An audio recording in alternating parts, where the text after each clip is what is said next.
अस्सलामुअलैकुम बच्चों, उम्मीद है आप ठीक ठाक होगे, मजे में होगे और अच्छे से पढ़ाई कर रहे होगे। क्लास 11 फिजिक्स की डिटेल लेक्चर सीरीज चल रही है और जो चैप्टर हम पढ़ रहे हैं that is work, energy and power. आज हमारा है लेक्चर नंबर 9। इससे प्रीवियस डेफिनेटली हम इस सीरीज के अंदर इस चैप्टर के 8 लेक्चर्स मुकम्मल कर चुके हैं। आज का जो हमारा लेक्चर है उसमें हमने हमारा एस्केप वेलोसिटी या एस्केप स्पीड का कॉन्सेप्ट समझना है और उसको पूरा डिटेल से देखना है कि एस्केप वेलोसिटी क्या होती है, क्या हमेशा उसकी वैल्यू 11.2 किलोमीटर पर सेकेंड होगी, क्या हमेशा √2gm/r से निकलेगी या हमेशा √2gr से निकलेगी या कुछ और भी कॉन्सेप्ट्स हैं। तो मैं आपके सामने स्टार्ट में एक सवाल डिस्प्ले कर रहा हूं क्योंकि ये टॉपिक अमूमी तौर पे बहुत आसान समझा जाता है। तो अगर आपको ये सवाल समझ में आ रहा है, ये सवाल GIKI गुलाम इसहाक खान इंस्टीट्यूट की 2022 की रिक्रिएशन में मौजूद है और आगा खान की 2017 की रिक्रिएशन के अंदर भी ये सवाल या इससे मिलता जुलता एक सवाल मौजूद है। तो अगर आपसे ये सवाल सॉल्व हो रहा है, इसके ऑप्शंस थे 22 किलोमीटर पर सेकेंड, 42 किलोमीटर पर सेकेंड, 62 किलोमीटर पर सेकेंड एंड 72 किलोमीटर पर सेकेंड और करेक्ट ऑप्शन था 42 किलोमीटर पर सेकेंड। तो अगर आपसे ये सवाल सॉल्व हो रहा है, तसल्ली से अगले लेक्चर पे चले जाएं। इस लेक्चर पे टाइम वेस्ट करने का कोई फायदा नहीं है। ठीक है बच्चे, अगर लेक्चर सॉल्व नहीं हो रहा तो चलते हैं आगे। मेरा नाम बिलाल ज़िया है और ये मेरा और आपका एक छोटा सा प्यारा सा प्लेटफॉर्म है जहां पर हम 11 और 12 की फिजिक्स कॉन्सेप्चुअली पढ़ रहे हैं। ठीक है बच्चे, चलो हेडिंग लगा लो अपने पास, कॉन्सेप्ट ऑफ एस्केप वेलोसिटी। अच्छा, एक सिंपल से एक्सपेरिमेंट से बात का आगाज करते हैं। सपोज करो मेरे हाथ में ये मार्कर है और मैं क्या कर रहा हूं, मार्कर को ऐसे ऊपर उछाल रहा हूं। ठीक है, बारी बारी मार्कर को ऊपर उछाल रहा हूं और इसका बिहेवियर ऑब्जर्व कर रहा हूं। अगर मैं अपने आप को यहां पे ड्रॉ कर दूं तो मेरा बेटा, ये मान लो हमारे पास है हमारा सरफेस ऑफ अर्थ। ठीक है मेरे बच्चे, और यहां कहीं पे मैं मौजूद हूं, ये रहा भाई साहब मैं, और मेरे हाथ में एक ऑब्जेक्ट मौजूद है और मैंने बता दिया जो ऑब्जेक्ट है वो बेसिकली क्या है, मार्कर है।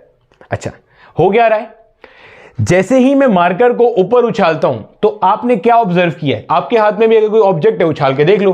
भाई साहब मैं देखता हूं कि मार्कर ऊपर गया और ऊपर जाते हुए मार्कर की स्पीड क्या हुई, कम हुई। होते होते होते फाइनली मार्कर की वेलोसिटी क्या हुई, 0। फिर मार्कर ऊपर से क्या हुआ, नीचे आया। अगर मैं आपसे पूछूं कि बेटा ऐसा क्यों हो रहा है तो आप बोलोगे सर बहुत सिंपल है, आपने मार्कर को काइनेटिक एनर्जी दी थी, इससे मार्कर कहां जाना शुरू हुआ, ऊपर।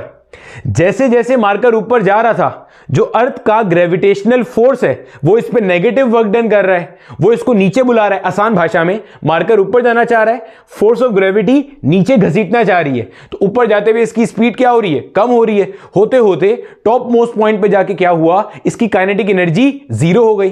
फिर वो ऊपर से क्या हुआ, नीचे आया। यानी कि इसको आप यूं भी कह सकते हो, अगर हम अपनी कंजर्वेशन ऑफ मैकेनिकल एनर्जी की बात करें, मैकेनिकल एनर्जी को कंजर्व इसलिए कह रहा हूं क्योंकि यहां पे हमारे पास अभी कोई फोर्स ऑफ फ्रिक्शन नहीं है। जब कोई फोर्स ऑफ फ्रिक्शन नहीं है तो हमें यह बात पता है as per the law of conservation of energy कि change in mechanical energy will be 0, यानी कि total mechanical energy will remain conserve. और मैकेनिकल एनर्जी क्या होती है, sum of kinetic and potential energy, यानी कि जितनी इनिशियल काइनेटिक और पोटेंशियल एनर्जी थी फाइनल में भी उतनी ही काइनेटिक और पोटेंशियल एनर्जी होगी। ठीक है, ऐसा पढ़ा था हमने law of conservation of energy में। तो हमें क्या बात समझ में आई, जैसे ही मैंने अपने ऑब्जेक्ट को कुछ काइनेटिक एनर्जी दी और उसने अपवर्ड मोशन स्टार्ट किया तो ऊपर जाते हुए जो काइनेटिक एनर्जी थी वो क्या हो रही थी, कम हो रही थी। तो जितनी काइनेटिक एनर्जी कम हो रही थी उतनी ही पोटेंशियल एनर्जी क्या हो रही थी, बढ़ रही थी। समझ आती है बात की मेरा बच्चा। काइनेटिक एनर्जी कम क्यों हो रही थी, फोर्स ऑफ ग्रेविटी कहां लग रही है, डाउनवर्ड, बॉडी कहां जा रही है, अपवर्ड, तो ऊपर जाते हुए काइनेटिक एनर्जी कम होना समझ में आता है। पोटेंशियल एनर्जी क्यों बढ़ रही है, क्योंकि उसका रेफरेंस से हाइट बढ़ रहा है और पोटेंशियल एनर्जी क्या बढ़ी है आपने, mgh। अगर h बहुत छोटा हो, रेफरेंस की पोटेंशियल एनर्जी 0 मान लें, तो हमें पता है कि जैसे जैसे बॉडी ऊपर जाती है तो उसकी पोटेंशियल एनर्जी क्या होती है, mgh, और h जितना ज्यादा होगा, रेफरेंस से जितना ज्यादा हाइट कवर करेगा, पोटेंशियल एनर्जी उतना बढ़ता जाएगा। तो ये हमें समझ आता है। अच्छा, अगर मैं इसके अंदर वैल्यूज पुट करूं, loss in kinetic energy loss in kinetic energy मैं लिख सकता हूं 12 mv² और gain in potential energy is mgh। Sir ये कैसे लिखा? बच्चे लॉस कैसे निकालते हैं? पहले काइनेटिक एनर्जी कितनी थी उसमें से माइनस कर दो, आखिर में कितनी है। तो स्टार्ट में काइनेटिक एनर्जी कितनी थी? Half mv²। जैसे जैसे आपका ऑब्जेक्ट ऊपर गया फाइनल में काइनेटिक एनर्जी कितनी हो गई? 0 हो गई। तो हाफ mv² में से 0 निकालेंगे तो यही बचेगा। गेन इन पोटेंशियल एनर्जी कैसे निकालेंगे? आखिर में कितनी हो गई माइनस शुरू में कितनी थी। तो आखिर में कितनी हो गई? mgh। शुरू में कितनी थी? 0 पोटेंशियल एनर्जी, क्योंकि रेफरेंस को 0 पे माना हुआ होता है। तो जनाबे वाला m से m हमारे पास क्या हो गया? कैंसिल हो गया। तो अगर मुझे हाइट कैलकुलेट करनी है मेरे बच्चे, h will be equal to v² divided by 2g। जहन में रखिएगा ये वाला फॉर्मूला सिर्फ तभी ट्रू है जब h बहुत बहुत कम है, जैसा हमने पोटेंशियल एनर्जी के कॉन्सेप्ट में पढ़ा था। जाहिर है ये mgh वाला फॉर्मूला इस्तेमाल ही तब होता है जब हाइट बहुत कम होती है। ठीक है, समझ आ गया। हाइट कैलकुलेट करनी है। सर यहां से यहां कैसे चले गए? आहिस्ता आहिस्ता सारे कॉन्सेप्ट बिल्ड करते हुए जाएंगे। अभी हम क्या कर रहे हैं? एक एक्सपेरिमेंट कर रहे हैं। क्या एक्सपेरिमेंट है? मैं हूं अर्थ के सरफेस के ऊपर मौजूद और मेरे हाथ में कोई ऑब्जेक्ट है, मैं उसे बारी बारी ऊपर की तरफ थ्रो कर रहा हूं। अब मैं ये देखना चाह रहा हूं कि जब वो ऊपर जाता है, जिस पॉइंट पे जाके उसकी काइनेटिक एनर्जी फाइनली 0 होती है, वो मैं यहां से कैलकुलेट कर सकता हूं। चलो देखते हैं। मान लो बेटा एक्सपेरिमेंट नंबर 1 में मैंने क्या करा, ऑब्जेक्ट को ऊपर थ्रो किया 10 मीटर पर सेकेंड से, दूसरे में किया 20 मीटर पर सेकेंड से, और लेट्स से एक्सपेरिमेंट नंबर 3 में मैंने किया 30 मीटर पर सेकेंड से। अगर तीनों केस में मुझे वो हाइट मालूम करनी है जहां पे जाके मेरी काइनेटिक एनर्जी 0 हुई और ऑब्जेक्ट वापस आना शुरू हुआ, तो देखो बच्चे क्या होगा। मुझे पता है h equal v² divided by 2g। v कितना है यहाँ? 10। तो 10 का स्क्वायर मतलब 10 को 2 बार लिखा, 2 इंटू जी का वैल्यू भी 10 ले लिया। एक 10 से एक 10 मर गया मेरा बच्चा। h will be equal to 10/2। गोया कितना आया? 5 मीटर। अच्छा यहां देखो जरा, इसका मतलब क्या है? जैसे ही मैंने मार्कर को ऊपर फेंका काइनेटिक एनर्जी कम होना शुरू हुई और फाइनली 5 मीटर हाइट के बाद जाके काइनेटिक एनर्जी 0 हो गई, और अब पोटेंशियल एनर्जी की वजह से वापस क्या हो रहा है? नीचे आ रहा है। वो जो एनर्जी उसमें स्टोर हो गई थी, अब वो वापस क्या आ रहा है? नीचे आ रहा है। ठीक है, नीचे आते हुए पोटेंशियल एनर्जी कम होगी और काइनेटिक एनर्जी बढ़ेगी, इसका वाइस वर्सा होगा। अच्छा अब अगर मेरा बेटा मुझे इसके अंदर मालूम करनी है तो v²/2g, तो क्या बनेगा? 20 मल्टीप्लाई बाय 20 अपॉन में आ गया मेरे बच्चे 2g। ग्रेविटेशनल एक्सेलरेशन 10 ले लिया, 0 से 0 मर गया, 2 1 जा और 2 1 जा। तो भाई साहब इसकी हाइट कितनी आई? 20 मीटर। नोट करो, पहले हाइट कितनी थी? 5 मीटर, अब कितनी है? 20 मीटर। यानी जब आपने पहले के मुकाबले में ज्यादा जोर से फेंका तो वो कुछ ज्यादा ऊपर गया, वहां जाके फिर हाइट 0, काइनेटिक एनर्जी 0 हुई और फिर वहां से क्या हुआ? नीचे आया। अच्छा अब अगर मैं इस केस में देखूं तो मेरा बेटा h इक्वल्स 30 मल्टीप्लाई बाय 30, यहां से निकाल रहे हैं, अपॉन 2 इंटू जी। 0 से 0 चला गया, 2 1 जा और 2 15 जा होता है 30। 15 को 3 से मल्टीप्लाई किया, क्या आया मेरे बच्चे? 45 मीटर। अभी तक आपने सीखा क्या और इससे हमें क्या समझ में आ रहा है? हमें यह समझ में आ रहा है कि जब कभी भी आप किसी ऑब्जेक्ट को ऊपर की तरफ उछालते हो, फेंकते हो ऊपर की तरफ, कुछ काइनेटिक एनर्जी देते हो, तो वो ऑब्जेक्ट तब तक ऊपर जाता है जब तक उसके पास काइनेटिक एनर्जी होती है। जैसे ही काइनेटिक एनर्जी 0 होती है तो फिर वो क्या होता है? नीचे आना शुरू होता है, क्योंकि फोर्स ऑफ ग्रेविटी उसे कहां बुलाती है? डाउनवर्ड बुलाती है। दूसरी चीज नोट करी, जैसे जैसे काइनेटिक एनर्जी बढ़ाते जा रहे हैं ज्यादा से ज्यादा ऊपर जाता जा रहा है। अगर ऐसा हो कि मैं इसको इतनी काइनेटिक एनर्जी दूं कि वो अर्थ की ग्रेविटेशनल फील्ड से ही बाहर चला जाए, क्या फिर वापस आएगा? नहीं सर। क्यों बच्चे? अभी ये ऑब्जेक्ट वापस क्यों आ रहा है? अभी ये ऑब्जेक्ट वापस इसलिए आ रहा है कि फोर्स ऑफ ग्रेविटी से नीचे पुल कर रही है, आप इसे ऊपर फेंक रहे हो। अगर मैं इसे इतना कस के फेंकूं, इतना जोर से फेंकूं, इतना जान लगा के फेंकूं कि ये अर्थ की ग्रेविटेशनल फील्ड से ही बाहर चला जाए, तो फोर्स ऑफ ग्रेविटी तो नहीं होगी, कोई पुलिंग फोर्स नहीं होगी, तो वापस नहीं आएगा। पॉइंट समझ आ रहा है? अट्रैक्शन ही खत्म हो जाएगी।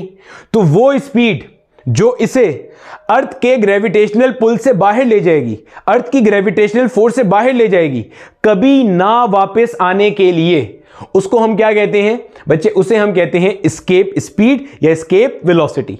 क्या कॉन्सेप्ट क्लियर हो गया? देखो, एस्केप वेलोसिटी का मतलब अर्थ के सरफेस से दूर ले जाने वाली नहीं है। बच्चों का गलत कॉन्सेप्ट होता है। अभी आगे चल के हम ना ऑर्बिटल वेलोसिटी पढ़ेंगे। तो ऑर्बिटल वेलोसिटी वो वेलोसिटी होती है जिससे सैटेलाइट अर्थ के एटमॉस्फेयर में, अर्थ के सराउंडिंग में घूम रही होती है, अर्थ से बाउंड होती है। ठीक है भाई, जो सैटेलाइट है वो हमारी सड़कों पे तो नहीं चलती, तो इसका मतलब थोड़ा ऊपर होती है, लेकिन अर्थ से बाउंड होती है, अर्थ के इर्द गिर्द ही घूम रही होती है, अर्थ की फील्ड से बाहर नहीं चली जाती, अर्थ के ग्रेविटेशनल पुल को एक्सपीरियंस कर रही होती है। पढ़ेंगे हम ये आगे ऑर्बिटल स्पीड का कॉन्सेप्ट, जब सर्कुलर रोटेशनल मोशन और ग्रेविटेशन पढ़ेंगे। तो वो उसके पास एस्केप वेलोसिटी नहीं है, वो ऑर्बिटल वेलोसिटी है, ऑर्बिट में रखने के लिए। सही है, एस्केप वेलोसिटी इतनी ज्यादा है कि वो अर्थ की ग्रेविटेशनल फील्ड से बाहर ले जाएगा ऑब्जेक्ट को, कभी ना वापस आने के लिए। जो ऑर्बिटल वेलोसिटी है जो सैटेलाइट के पास होती है, उसमें अर्थ उसे अट्रैक्ट कर रहा होता है, तो फिर वो अर्थ पे आके गिरती क्यों नहीं है, वो देखेंगे जब पढ़ेंगे तो। ठीक है बच्चे, क्लियर हो गया। तो हमने क्या देखा, हमने ये कॉन्सेप्ट देखा कि जैसे ही आप किसी ऑब्जेक्ट को ऊपर की तरफ थ्रो करते हो तो कंजर्वेशन ऑफ मैकेनिकल एनर्जी का प्रिंसिपल अमल में आता है। जितना आपके पास काइनेटिक एनर्जी खर्च होता है, उतना पोटेंशियल एनर्जी क्या होता है, बढ़ता जाता है। और आसान कर लो, आप जितना ज्यादा जोर से किसी ऑब्जेक्ट को ऊपर फेंकोगे वो उतना ज्यादा ऊपर जाएगा। और अगर आपने इतनी काइनेटिक एनर्जी इसको दे दी कि वो अर्थ की ग्रेविटेशनल फील्ड से बाहर चला जाएगा, तो वो स्पीड जिससे आपने इसको थ्रो किया था वो कहलाएगी एस्केप स्पीड या एस्केप वेलोसिटी। ठीक हो गया, बेहतरीन हो गया। अब यहां तक कि हमें बात देखने के बाद कुछ हद तक यह बात समझ में आती है कि अर्थ की जो ग्रेविटेशनल फील्ड है उसके अंदर कोई भी जो ऑब्जेक्ट होगा, अर्थ उसके ऊपर कोई बाइंडिंग एनर्जी लगा रही होगी, यानी कि अर्थ उसे बाउंड करके रख रही होगी। तभी तो आपको अर्थ की ग्रेविटेशनल फील्ड से किसी ऑब्जेक्ट को बाहर निकालने के लिए उस पर काम करना पड़ रहा है। क्या बोला मैंने, अर्थ की जो ग्रेविटेशनल फील्ड है उसके अंदर कोई भी जो ऑब्जेक्ट मौजूद है, अर्थ ने उसके ऊपर कोई बाइंडिंग एनर्जी रखी हुई है, किसी एनर्जी से उसे रोक के रखा हुआ है, तभी आपको उसको एनर्जी देनी पड़ रही है ऑब्जेक्ट को, ताकि वो कहां चला जाए, अर्थ की फील्ड से बाहर चला जाए। यही कॉन्सेप्ट हमने एग्जैक्टली पढ़ा था एब्सोल्यूट ग्रेविटेशनल पोटेंशियल एनर्जी में। कहां पढ़ा था, एब्सोल्यूट ग्रेविटेशनल पोटेंशियल एनर्जी में। क्या बात पढ़ी थी मेरा बच्चा, कि अगर सपोज कर लो ये हमारे पास अर्थ है, ये क्या है मेरा बच्चा, अर्थ है, ये हो गया अर्थ का सेंटर, और यहां पे मेरे पास कोई एक ऑब्जेक्ट मौजूद है, इसका मास है स्मॉल m। मान लेते हैं ये कोई ऑब्जेक्ट है मेरे बेटे और इसका मास क्या है, स्मॉल m। ये है मेरे बच्चे हमारे पास अर्थ, अर्थ का मास है कैपिटल M, और जनाबे वाला इन दोनों के दरमियान का जो फासला है वो लेट से हमने अज्यूम कर लिया कि दिस फासला इज स्मॉल r।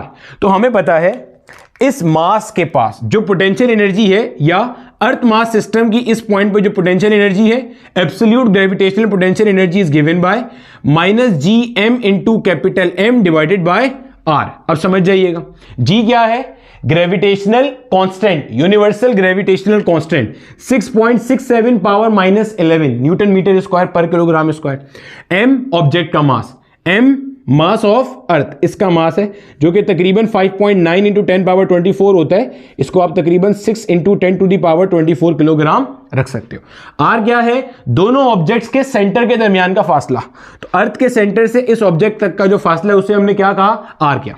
अब बच्चे इस कॉन्सेप्ट को कि ये क्या बता रहा है अच्छे से सुन लेना, क्योंकि हमारा पूरा एस्केप वेलोसिटी का कॉन्सेप्ट इसी के इर्द गिर्द घूम रहे हैं। ये है क्या चीज मेरा बेटा, ये है absolute gravitational potential energy. Sir आसान भाषा में बताइए, आसान भाषा में आपने एक ऑब्जेक्ट को अर्थ की ग्रेविटेशनल फील्ड में किसी भी पॉइंट पे रख दिया, तो अर्थ उसके ऊपर जो एक बाइंडिंग एनर्जी लगा रहा होगा, जिसके सबब यह ऑब्जेक्ट अपनी मर्जी से अर्थ की ग्रेविटेशनल फील्ड को लीव नहीं कर सकता, छोड़ नहीं कर सकता, छोड़ के नहीं जा सकता, वो कहलाता है एब्सोल्यूट ग्रेविटेशनल पोटेंशियल एनर्जी। अगर आप चाहते हो कि यह ऑब्जेक्ट यहां से निकल के इंफिनिटी पे चला जाए, सर इंफिनिटी कौन सी जगह होती है बेटे, इंफिनिटी वो जगह होती है जहां पे अर्थ की फील्ड एग्जिस्ट नहीं करती, यानी कि वहां पे पोटेंशियल एनर्जी क्या हो जाएगी, जीरो हो जाएगी, कोई फोर्स ऑफ ग्रेविटी एग्जिस्ट नहीं कर रही होगी अर्थ की। अगर आप चाहते हो कि ये ऑब्जेक्ट यहां से निकल के इंफिनिटी चला जाए, अर्थ की ग्रेविटेशनल फील्ड से बाहर चला जाए, तो आपको इतना ही वर्क डन करना पड़ेगा। यह है concept absolute gravitational potential energy का। सर ये नेगेटिव साइन क्या शो कर रहा है बेटे, नेगेटिव साइन ये शो कर रहा है कि ये जो मास है इसके और अर्थ के दरमियान में जो फील्ड है वो अट्रैक्शन फील्ड है। अट्रैक्शन फील्ड का मतलब अर्थ इसे अट्रैक्ट कर रहा है, पुल कर रहा है। अगर ये पॉजिटिव होता तो अर्थ इसे पुश कर रहा होता। ग्रेविटेशनल फील्ड में हमेशा माइनस साइन आता है। जब हम इलेक्ट्रोस्टैटिक पोटेंशियल एनर्जी पढ़ेंगे तो वहां माइनस भी आएगा प्लस भी आएगा। क्यों सर, पॉजिटिव चार्ज के अंदर पॉजिटिव चार्ज की फील्ड में अगर कोई दूसरा पॉजिटिव चार्ज आएगा तो वो उसे अट्रैक्ट करेगा या रिपेल करेगा, तो धक्का दे रहा होगा। पॉजिटिव चार्ज की फील्ड में अगर कोई नेगेटिव चार्ज आएगा तो वो क्या करेगा, अट्रैक्ट करेगा, वहां नेगेटिव साइन आएगा। तो कॉन्सेप्ट जानकर जियो। तो भाई साहब क्या सीखा, ये क्या, ये डब्बे में क्या लिखा हुआ है, डब्बे में क्या लिखा हुआ है, जो अर्थ के सराउंडिंग में रीजन है जिसे हम ग्रेविटेशनल फील्ड कहते हैं, जिसमें कोई भी मास होता है तो अर्थ उस पर फोर्स लगाता है, उसके बारे में कुछ कहानी लिखी है कि भाई साहब अगर यहां पे कोई मास m मौजूद है तो इसके और अर्थ के दरमियान में हम कहते हैं अर्थ मास सिस्टम। अर्थ मास सिस्टम की जो एब्सोल्यूट ग्रेविटेशनल पोटेंशियल एनर्जी है वो ये है, यानी कि बाइंडिंग एनर्जी इतनी है इस मास के ऊपर। क्लियर हो गया। इसमें किससे क्या मुराद है, universal gravitational constant 6.673 power -11 newton metre square पर kilogram square. Mass of the object, earth का mass, distance from centre of earth to that point. आसान भाषा में इस ऑब्जेक्ट को अगर इतना पॉजिटिव एनर्जी दिया जाएगा तो वो अर्थ की नेगेटिव एनर्जी का मुकाबला करके कहां चला जाएगा, अर्थ की फील्ड से बाहर चला जाएगा, इंफिनिटी पर चला जाएगा। क्लियर है। तो एस्केप वेलोसिटी का पहला कॉन्सेप्ट अपने पास नोट कर लें। नोट कर से याद आया, कोशिश करो बच्चे कि आप अपने नोट्स खुद बनाओ। अगर आप नोट्स नहीं बनाते या आपको बने बनाए नोट्स चाहिए, इसी लेक्चर की डिस्क्रिप्शन में आपको मेरे बनाए हुए नोट्स भी मिल जाएंगे, लेकिन बेहतर वही होंगे जो आप खुद बनाओगे। ठीक है बच्चे। खैर, तो वापस आ जाते हैं।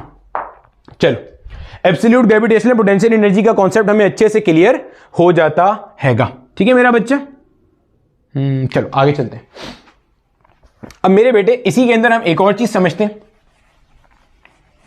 अच्छा, वो जो मेरे नोट्स होंगे उसके अंदर मैं कुछ आपको होमवर्क क्वेश्चंस भी दूंगा जिनको आप सॉल्व कर सकते हो अपना कॉन्सेप्ट फर्दर इनहेंस करने के लिए। बच्चे, अगर हमें कभी भी किसी भी ऑब्जेक्ट की टोटल मैकेनिकल एनर्जी कैलकुलेट करनी हो तो मेरा बेटा टोटल मैकेनिकल एनर्जी का फॉर्मूला होता है K प्लस यू। ई से क्या मुराद है, total mechanical energy of the system या ऑफ द बॉडी। K क्या है, kinetic energy of the body. U क्या है, potential energy of the body. हमें समझ में आ गया अगर पोटेंशियल एनर्जी नेगेटिव है तो वो जो सिस्टम है उसमें आपस में अट्रैक्शन है, पुलिंग है, और अगर पॉजिटिव है तो रिपल्जन है। यहां पे हर जगह पे अट्रैक्शन ही होगी, टेंशन नहीं लेना। ये जो K है ना मेरा बेटा, ये K हमारे पास क्या है, काइनेटिक एनर्जी है, और हमें पता है काइनेटिक एनर्जी का फॉर्मूला क्या होता है, ½ mv²। काइनेटिक एनर्जी मेरा बेटा हमेशा पॉजिटिव होती है अगर नॉन जीरो है तो। क्या मतलब सर, समझना, आहिस्ता आहिस्ता पढ़ेंगे, कोई जल्दी नहीं है। वो उड़ गया, ठीक है, उसे जल्दी है। देखो भाई, हमारे पास काइनेटिक एनर्जी वो एनर्जी है जो बॉडी के पास होती है ड्यू टू मोशन, पता है हमें। देखो, काइनेटिक एनर्जी के फॉर्मूले में ये आ रहा है मास तो हमेशा पॉजिटिव होगा। दूसरी चीज आ रही है स्पीड, वेलोसिटी नहीं, स्पीड क्या है, मैग्नीट्यूड वेलोसिटी का, तो मैग्नीट्यूड हमेशा क्या होता है, पॉजिटिव। तो मैंने क्या कहा, काइनेटिक एनर्जी इटसेल्फ हमेशा क्या होगी, पॉजिटिव अगर नॉन जीरो है, या क्या होगी, जीरो। नेगेटिव नहीं हो सकती काइनेटिक एनर्जी। अगर कोई बॉडी मूव कर रही है उसके पास काइनेटिक एनर्जी होगी, नॉन जीरो वैल्यू पॉजिटिव होगी। अगर नहीं मूव कर रही, रेस्ट में है, तो kinetic energy will B zero. जो ये पोटेंशियल एनर्जी है ना मेरा बेटा, ये पोटेंशियल एनर्जी जीरो भी हो सकती है, नेगेटिव भी हो सकती है और पॉजिटिव भी हो सकती है। जीरो कब होगी, ना अट्रैक्शन है ना रिपल्जन है। पॉजिटिव कब होगी, जब रिपल्जन है। नेगेटिव कब होगी, जब अट्रैक्शन है। यहां हम सिर्फ नेगेटिव की बात करेंगे। तो अगर मेरे बेटे मैं ये कहता हूं कि किसी सिस्टम के लिए ई नेगेटिव है, क्या कहा, ई नेगेटिव है, तो ऐसा कब हुआ होगा, गौर से सुनना बच्चे, ऐसा तब हुआ होगा जब यू नेगेटिव हो, बोलो हाँ या ना। और दूसरी चीज मेरे बच्चे कि आपके पास जो पोटेंशियल एनर्जी का मैग्नीट्यूड है वो काइनेटिक एनर्जी के मुकाबले में कैसा हो, ज्यादा हो। सर कुछ समझ में नहीं आया, मिसाल से समझाएं। मिसाल से समझ लो, मान लो मेरा बेटा एक कोई बॉडी है, उसकी काइनेटिक एनर्जी है 3 जूल, और वो बॉडी जहां पे मौजूद है अर्थ उसे अपने पास अट्रैक्ट कर रहा है 10 जूल से। समझना आहिस्ता आहिस्ता। एक बॉडी है, मान लो अर्थ के सरफेस पे मौजूद है। ये सिर्फ समझने के लिए मैंने मिसालें ली हैं। बॉडी कहां मौजूद है, अर्थ के सरफेस पे। जब अर्थ के सरफेस पे मौजूद है तो वहां पे कुछ ना कुछ एब्सोल्यूट ग्रेविटेशनल पोटेंशियल एनर्जी होगी अर्थ और उस ऑब्जेक्ट के दरमियान में। अरे भैया, अगर कोई बॉडी अर्थ के सरफेस के ऊपर मौजूद है तो इस पॉइंट पे मेरा बेटा, अगर कोई बॉडी यहां मौजूद है, इस पॉइंट पे अर्थ इसे जिस बाइंडिंग एनर्जी से पुल कर रहा होगा, कुछ तो होगी अर्थ मास सिस्टम की। सर आपने तो पढ़ाया था कि सरफेस पे पोटेंशियल एनर्जी जीरो होती है। नहीं मेरे बच्चे, मैंने ऐसा नहीं पढ़ाया। मैंने जहां भी ये जुमला यूज किया था, मैंने कहा था हम अज्यूम करते हैं कि सरफेस ऑफ अर्थ के ऊपर पोटेंशियल एनर्जी क्या है, जीरो है। ये हमारी अजम्पशन है, एक्चुअल में तो होती है। और वो हम इसी फॉर्मूले से निकालते हैं जो भी यहां पे मैंने लिखा था, मिटा दिया, कि U इक्वल माइनस का GM into capital M divided by R। ये होती है अर्थ के सरफेस पे। और जब आप सरफेस से ऊपर जाते हो तो mgh चेंज आता है। mgh फाइनल पोटेंशियल एनर्जी नहीं होती, mgh चेंज आता है। तो अगर मैं इसको y मान लूं तो जब आप सरफेस अर्थ से h हाइट ऊपर जाओगे तो फाइनल पोटेंशियल एनर्जी होगी y प्लस mgh। अगर आप इसको जीरो मानते हो तो फिर वो जीरो हो जाएगा और फाइनल पोटेंशियल एनर्जी बन जाएगी mgh। ये सारे कॉन्सेप्ट हमने लेक्चर 07 में तफसील से डिस्कस किए थे, ठीक है। तो क्या बात हुई कि भाई अर्थ के सरफेस पे अगर कोई बॉडी है तो अर्थ उसे इतनी बाइंडिंग एनर्जी से अपने पास रोके रखा हुआ है। समझ आ गई? ये है नेगेटिव, नजर आ रहा है, अट्रैक्टिव फील्ड है। अब यहां पे यही बात मैं आपको नंबर्स की फॉर्म में समझा रहा हूं।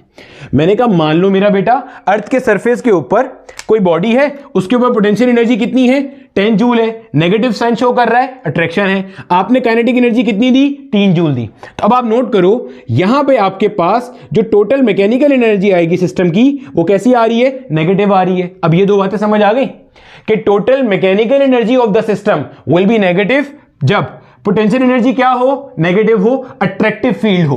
Point number 2, mod of potential energy is greater than kinetic energy. Modulus bars का मतलब है मैग्नीट्यूड की बात कर रहे हैं। आपके पास पोटेंशियल एनर्जी का जो वैल्यू है वो काइनेटिक एनर्जी से कैसा हो, ज्यादा हो। देखो ये 10 है, ये 3 है, तो पोटेंशियल एनर्जी का मॉड मैग्नीट्यूड ज्यादा है किसके मुकाबले में, काइनेटिक एनर्जी के मुकाबले में। तो ये मैकेनिकल एनर्जी क्या है, यहां पे नेगेटिव है। सर नेगेटिव की क्या खास बात है? बेटे नेगेटिव की खास बात यह है कि ये आपका बाउंडेड स्टेट है, ये आपका बाउंडेड सिस्टम है, या ये आपका क्लोज्ड सिस्टम है। सर मतलब समझ में नहीं आया, कोई बात नहीं, अभी आता है समझ में, कोई इशू नहीं है। बिल्कुल स्टार्ट में जो मैं मार्कर को ऊपर उछाल रहा था ना, वो है क्लोज सिस्टम। सर मिसाल से समझाएं, मिसाल से समझाते हैं। मान लो अर्थ के सरफेस पे मौजूद है, अर्थ ने इसे अपनी फील्ड में रोके रखा हुआ है 10 जूल की पोटेंशियल एनर्जी से, यानी कि मार्कर अर्थ की पोटेंशियल एनर्जी है नेगेटिव 10 जूल। मैं इसे 3 जूल से ऊपर फेंकता हूं तो ये ऊपर जाएगा, सर्टेन हाइट h पे जाके रुकेगा और सीधा नीचे आएगा। नीचे क्यों आ रहा है? मैंने इसे इतनी वेलोसिटी दी ही नहीं कि वो कहां चला जाता, अर्थ की फील्ड से बाहर चला जाता। तो पॉइंट समझ आया? If total mechanical energy of the system is negative तो वो बाउंडेड स्टेट है, क्लोज सिस्टम है, विच मींस कि provided kinetic energy is not sufficient कि वो पोटेंशियल एनर्जी को ओवरकम करे और आपका ऑब्जेक्ट फील्ड से बाहर चला जाए। पॉइंट क्लियर हो गया? तो बाहर नहीं जाएगा भाई, जब तक E नेगेटिव है बाहर नहीं जाएगा। E नेगेटिव का मतलब क्या है कि K इतना है ही नहीं कि वो पोटेंशियल एनर्जी को काट दे, खत्म कर दे, ओवरकम कर जाए। अच्छा भाई अब क्या करें? E जीरो कब होगा, E जीरो कब होगा, इसी मिसाल से समझते हैं। E जीरो कब होगा? देखो एक तो E जीरो तब होगा जब K भी जीरो है, पोटेंशियल एनर्जी भी जीरो है, तो उसमें तो फिर एस्केप का कोई सवाल ही नहीं है ना भाई। एस्केप कहां से करोगे? मतलब अगर आप लेट से कहा जाए कि भाई कोई जेल से भाग गया तो पहले वो जेल में बंद था फिर भाग गया, ऐसे ही है ना। कोई परेशानी से भाग गया तो किसी परेशानी में था तो भाग गया, ऐसे ही है। तो एस्केप होने के लिए किसी फील्ड में होना है तो वहां कुछ पोटेंशियल एनर्जी है, तो कुछ काइनेटिक एनर्जी दोगे तो E जीरो होगी। अगर K भी जीरो है, U भी जीरो है, तो फिर E जीरो से कुछ भी नहीं मिलता ना, क्योंकि वहां पे कुछ सिस्टम ही नहीं है, ठीक है। ना कोई पोटेंशियल एनर्जी है, ना कोई अट्रैक्ट हो रहा है, ना कोई रिपेल हो रहा है। जो चीज रखी हुई है वो रखी हुई है, तो उसे एस्केप करने की कोई तुकी नहीं है। पॉइंट समझ आ गया? अब देखो यहां समझो, अगर मैं ये वाली मिसाल लूं कि भाई साहब एक ऑब्जेक्ट है, गौर से सुनना मेरा बेटा, एक ऑब्जेक्ट है और आप देखोगे इससे कितने खूबसूरत क्वेश्चन दो फ्रेम करके हम आगे सॉल्व करेंगे।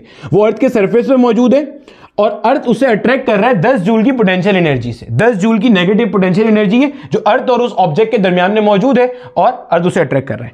अगर मैं इसे 10 जूल की पॉजिटिव काइनेटिक एनर्जी दे दूं, 10 जूल का वर्क डन इस पे करूं और work done change in kinetic energy में जाता है, तो अगर मैं इतनी पॉजिटिव एनर्जी दूं तो क्या मेरा बेटा ये पॉजिटिव एनर्जी नेगेटिव एनर्जी को काट देगी? Yes sir. और E क्या हो जाएगा? जीरो हो जाएगा। सर इससे क्या मुराद है बेटे? इससे क्या मुराद है? इससे मुराद ये है मेरे बच्चे कि आपने इसे इतनी काइनेटिक एनर्जी दी या इतनी पॉजिटिव एनर्जी दी कि उसने नेगेटिव पोटेंशियल एनर्जी का मुकाबला कर लिया। जितनी ताकत से, जितनी एनर्जी से अर्थ ने इसे बाइंड किया हुआ था, आपने उतनी पॉजिटिव एनर्जी दी, उतनी स्पीड दी, तो वो कहां चला गया? अर्थ की फील्ड से बाहर चला गया, पॉइंट ऑफ इंफिनिटी पे चला गया। पॉइंट समझ आ रहा है? कहां चला गया वो? पॉइंट ऑफ इंफिनिटी पे चला गया। यानी कि जो आपने इसे वेलोसिटी दी, वो वेलोसिटी किसके बराबर है? एस्केप वेलोसिटी के बराबर है। यहां पे क्लोज सिस्टम के अंदर, बाउंडेड स्टेट के अंदर जब E नेगेटिव था, तो आपने जो वेलोसिटी दी थी वो कम थी, और जो चाहिए थी उसे वो कैसी थी? ज्यादा थी। पॉइंट समझना? जितनी स्पीड चाहिए थी आपने उससे कम दी, जितनी काइनेटिक एनर्जी चाहिए थी आपने उससे कम दी, तो वो बाहर नहीं गया था, बाउंडेड था, क्लोज सिस्टम था, v is less than escape velocity. यहां पे जितनी चाहिए थी आपने उतनी ही दी, तो E जीरो हो गया। ओपन सिस्टम है। ओपन सिस्टम का मतलब अब ये बाहर चला गया, अब ये वापस आने वाला नहीं है, अब ये खुद ब खुद वापस नहीं आएगा। ओपन सिस्टम है तो E जीरो। तो अभी आपने एस्केप वेलोसिटी की एक और डेफिनेशन पढ़ी। पहले क्या डेफिनेशन पढ़ी थी? इतनी स्पीड देनी है, गौर से सुनना, इतनी स्पीड किसी ऑब्जेक्ट को दी जाए कि वो इंफिनिटी पे चला जाए, वहां पे ग्रेविटेशनल फील्ड जीरो है, वो वापस नहीं आएगा खुद ब खुद। दूसरा पॉइंट, या दूसरे तरीके से एस्केप वेलोसिटी को क्या देखेंगे? इतनी वेलोसिटी दी जाए कि जो पॉजिटिव काइनेटिक एनर्जी आप दे रहे हो ऑब्जेक्ट को, वो नेगेटिव पोटेंशियल एनर्जी को बैलेंस कर दे और टोटल मैकेनिकल एनर्जी सिस्टम की जीरो हो जाए, वो तब भी इंफिनिटी पे चला जाएगा, वापस नहीं आएगा। अब यहां पे एक और क्वेश्चन आता है बच्चे के जहन में, अभी नहीं, आज नहीं, 2-3 बार, बार बार जब पढ़ रहे होगे ना, कभी आ जाएगा जब आपके कॉन्सेप्ट थोड़ा ब्रॉड होना शुरू होंगे। ठीक है, तो क्वेश्चन क्या आता है? सर अभी जो आपने मार्कर वाली एग्जांपल दी थी, उसमें जैसे जैसे आपका मार्कर ऊपर जा रहा था तो काइनेटिक एनर्जी तो कम हो रही थी, तो एक लम्हे के लिए हमने मान लिया कि भाई यहां पे काइनेटिक एनर्जी चलो 10 जूल चाहिए थी, आपने 10 जूल दे दी। लेकिन अब जब आपका मार्कर थोड़ा ऊपर चला गया तो काइनेटिक एनर्जी तो कम हो गई, आपने बताया। पहले ना डाउट सुनना जो बच्चे के जहन में आता है, फिर मैं उसका आंसर भी करूंगा। ठीक है, पहले तसल्ली से डाउट सुनो, जल्दी कोई नहीं है, बिल्कुल आराम से मोहब्बत से कॉन्सेप्ट बिल्ड करेंगे। कॉन्सेप्ट डाउट ये था कि सर आपने कहा सरफेस ऑफ अर्थ के ऊपर जो पोटेंशियल एनर्जी थी वो -10 जूल थी, मान लिया आपने 10 जूल दी, जा रहा है। अब जैसे जैसे आपका ऑब्जेक्ट ऊपर जा रहा है, काइनेटिक एनर्जी तो 10 जूल फिक्स नहीं है, वो तो क्या होती जा रही है? कम होती जा रही है। तो E जीरो कैसे होगा? उसे तो फिर वापस आ जाना चाहिए। तो मेरे बच्चे, जब ऊपर जाते हुए काइनेटिक एनर्जी कम हो रही है, तो ऊपर जाते हुए पोटेंशियल एनर्जी भी तो कम नेगेटिव होती जा रही है। क्या मतलब? समझना, समझना मेरा बेटा, देखो समझना। इस पॉइंट पे जो ऑब्जेक्ट है, मान लो मेरे बच्चे कि आपने जो इसको काइनेटिक एनर्जी दी वो 10 जूल दी, और अर्थ भी इसे कितने से खींच रहा है? 10 से खींच रहा है, तो टोटल E कितना हो गया मेरा बेटा? 0 हो गया। सही। जब ये भाई साहब थोड़ा सा ऊपर चले गए, इस पॉइंट पे आ गए, तो हमें ये बात पता है कि काइनेटिक एनर्जी पहले से कम होकर मान लो कितनी रह गई मेरा बेटा? 7 जूल रह गई। काइनेटिक एनर्जी कम क्यों हुई होगी? क्योंकि ऊपर जाते हुए फोर्स ऑफ ग्रेविटी ने कुछ नेगेटिव वर्क किया होगा, तो काइनेटिक एनर्जी कम हो गई। एग्रीड। मेरा बेटा जब ये ऊपर गया तो जो पोटेंशियल एनर्जी है वो भी तो पहले के मुकाबले में कम नेगेटिव हो गई। चेक करो, फॉर्मूला देखो, U equal -GM into capital M divided by R। ये चीज हमने लेक्चर 7 में भी देखी थी, जो हमारा एब्सोल्यूट ग्रेविटेशनल पोटेंशियल एनर्जी था। जैसे जैसे आपका distance from the centre of अर्थ बढ़ेगा, वैसे वैसे जो पोटेंशियल एनर्जी है वो कम नेगेटिव होती जाएगी। हाँ या ना? नेगेटिव में कम होने का मतलब क्या है? कि आपके पास अट्रैक्शन क्या हो रही है? कम होती जा रही है। जो बॉडी में एनर्जी स्टोर है वो बढ़ती जा रही है, और अर्थ और मास के दरमियान में जो अट्रैक्शन है वो कम होती जा रही है। तो इस पॉइंट पे जो पोटेंशियल एनर्जी है वो भी अब -7 रह जाएगी। पहले कितनी थी? -10। तो जैसे जैसे आपका ऑब्जेक्ट अर्थ के सरफेस से दूर जाएगा, वैसे वैसे अर्थ के लिए उसे अट्रैक्ट करना भी क्या होगा? मुश्किल होगा। भाई जितना, इसको ऐसे समझ लो, जितना आपका जो केमिस्ट्री वाले, जितना आपका इनर मोस्ट शेल का इलेक्ट्रॉन होता है, न्यूक्लियस उसे तगड़े तरीके से खींच रहा होता है, तो उसे निकालना उतना मुश्किल होता है। अगले शेल के इलेक्ट्रॉन को निकालना उतना आसान है, उससे अगले वाले को निकालना और आसान है, उससे अगले वाले को निकालना और आसान है, जो आखिरी शेल का इलेक्ट्रॉन है उससे निकालना तो सबसे ही आसान है। तो यही तो है, जितना ऊपर जा रहे हो, जितना ऊपर जा रहे हो, वहां पे नेगेटिव पोटेंशियल एनर्जी उतनी क्या है? कम है, अट्रैक्शन उतनी क्या है, कम है, उतनी कम एनर्जी देने पे नेगेटिव एनर्जी ओवरकम हो जाएगी और वो अर्थ की फील्ड से क्या होगा, बाहर चला जाएगा। अब आपको शायद वो बात भी समझ में आ रही होगी जो मैंने लेक्चर के स्टार्ट में कहा था कि हमेशा एस्केप वेलोसिटी 11.2 किलोमीटर पर सेकेंड नहीं होती है, वो तो सिर्फ सरफेस पे होती है, अभी निकालेंगे। जैसे जैसे ऊपर जाओगे वैसे वैसे अर्थ और बॉडी के दरमियान की अट्रैक्शन उतनी क्या हो रही है, कम हो रही है। आपको उतनी कम से कम एनर्जी देनी है उसे बाहर ले जाने के लिए। पॉइंट क्लियर है? तो ये बात भी सीख ली। इससे एक और चीज देखो कि आप किसी भी पॉइंट पे नेट एनर्जी निकालो वो जीरो ही आ रही होगी, यानी कि कंजर्वेशन एनर्जी का प्रिंसिपल हमेशा होल्ड कर रहा है। कंजर्वेशन ऑफ मैकेनिकल एनर्जी पढ़ी थी कि total energy, total mechanical energy will always remain constant अगर एफ जीरो है, फोर्स ऑफ फ्रिक्शन एग्जिस्ट नहीं कर रही। पढ़ चुके हम कि हम आइडियल सिनेरियो में काम कर रहे हैं, फोर्स ऑफ फ्रिक्शन नहीं है। तो यहां 10 - 10 जीरो, यहां 7 - 10 जीरो, कहीं और निकालोगे वहां पे भी क्या होगा, जीरो हो जाएगा। समझ आ गई? और एक और बात से देखो, जब मेरा बेटा इसको 10 जूल से अर्थ ने रोका हुआ था, आपने इसे 10 जूल ही दिया तो सारी की सारी ओवरकम करने में चली गई। तो जब ये इंफिनिटी पे जाएगा इस केस में, तो इसके पास काइनेटिक एनर्जी भी क्या होगी, जीरो होगी, पोटेंशियल एनर्जी भी क्या होगी, जीरो होगी। इन दोनों को ऐड करो, आपका ई अभी भी क्या आ रहा है मेरे बच्चे, जीरो आ रहा है। समझ आ गई बात की? देखो जो कुछ मैंने यहां बोर्ड पे लिखा हुआ है उसको मैं जल्दी से रिवाइज कर रहा हूं, फिर आगे चलते हैं, ई पॉजिटिव का कॉन्सेप्ट पढ़ते हैं। ठीक है, देखो हमने ये पढ़ा किसी भी ऑब्जेक्ट की या सिस्टम की जो टोटल मैकेनिकल एनर्जी होती है ई, वो बराबर होता है, सम होता है काइनेटिक एनर्जी का और पोटेंशियल एनर्जी का। तो हमने कहा भाई काइनेटिक एनर्जी तो हमेशा कैसी होगी, पॉजिटिव होगी। वो डिपेंड करता है बॉडी के मोशन पे, बॉडी मूव कर रही है तो होगी, नहीं मूव कर रही तो नहीं होगी, जीरो होगी या पॉजिटिव होगी। पोटेंशियल एनर्जी प्लस भी है, माइनस भी है, जीरो भी है। प्लस रिपल्जन में, माइनस अट्रैक्शन में, और जीरो जब कोई सिस्टम ही नहीं है भाई, ना अट्रैक्शन है ना रिपल्जन है।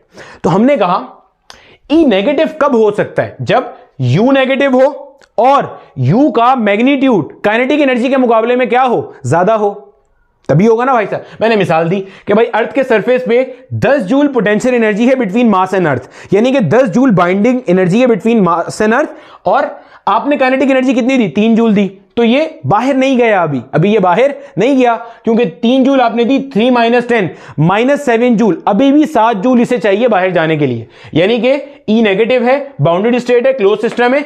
आपने जो एनर्जी दी वो वापस आ जाएगा वहां पे, ठीक है, वापस आ जाएगा, थोड़ी हाइट कवर करेगा फिर वापस आ जाएगा। तो जो आपने स्पीड दी वो उस स्पीड से कम है जो इसे चाहिए थी इंफिनिटी पे जाने के लिए या टोटल ई जीरो करने के लिए।